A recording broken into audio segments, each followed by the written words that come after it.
এশিয়ার ৩ গুরুত্বপূর্ণ দেশে জাপান, থাইল্যান্ড ও বাংলাদেশ একই সময়ে নির্বাচন মানে শুধু ক্ষমতার পালাবদল নয়, বরং ৩ ভিন্ন রাজনৈতিক বাস্তবতার বড় পরীক্ষা। জাপানে চলছে আগাম জাতীয় নির্বাচনের ভোট গ্রহণ। প্রধানমন্ত্রী সানায়ে তাকাইচি সংসদ ভেঙে এই নির্বাচনের ডাক দিয়েছেন নিজের নেতৃত্বের প্রতি জনসমর্থন যাচাইয়ের লক্ষ্যে। সাম্প্রতিক জরিপ বলছে তাকাইচির লিবারেল ডেমোক্রেটিক পার্টি ও জাপানিজ ইনোভেশন পার্টির জোট নিম্নকক্ষের ৪৬৫ আসনের মধ্যে প্রায় ৩০০টি পেতে পারে। গত বছর উভয় কক্ষে নিয়ন্ত্রণ হারানোর পর এটি এলডিপির জন্য বড় প্রত্যাবর্তন হতে পারে। কর ছাড় ও ভর্তুকির প্রতিশ্রুতি দিয়ে তাকাইচি ভোটারদের আকৃষ্ট করলেও সমালোচকদের আশঙ্কা এসব প্রতিশ্রুতি জাপানের ধীরগতির অর্থনীতিকে আরও চাপের মুখে ফেলতে পারে।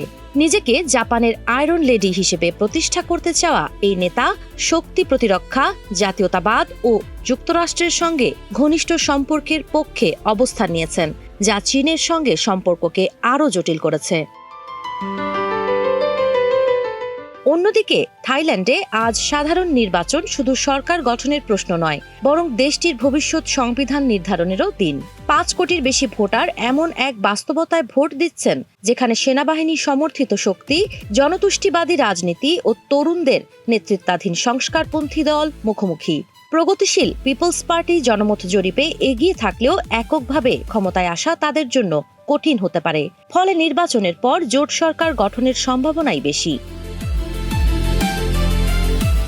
এই দুই দেশের মাঝেই দক্ষিণ এশিয়ার নজর কাটছে বাংলাদেশ। আগামী ১২ ফেব্রুয়ারি অনুষ্ঠিত হতে যাচ্ছে ত্রয়োদশ জাতীয় সংসদ নির্বাচন ও গণভোট। রাজনৈতিক আস্থাহীনতা, অংশগ্রহণমূলক নির্বাচন নিয়ে প্রশ্ন এবং সাংবিধানিক পরিবর্তনের বিতর্ক সব মিলিয়ে এই নির্বাচন বাংলাদেশের গণতান্ত্রিক ভবিষ্যতের জন্য অত্যন্ত গুরুত্বপূর্ণ। জাপানের নেতৃত্বের বৈধতা, থাইল্যান্ডে শাসন ব্যবস্থার সংস্কার আর বাংলাদেশে রাজনৈতিক বিশ্বাসযোগ্যতা, ৩ দেশের ভোটই মূলত একই প্রশ্নের মুখোমুখি দাঁড় করিয়েছে। জনগণের রায় কি সত্যি পরিবর্তন আনতে পারবে? সাবা খান, নাগরিক প্রতিদিন।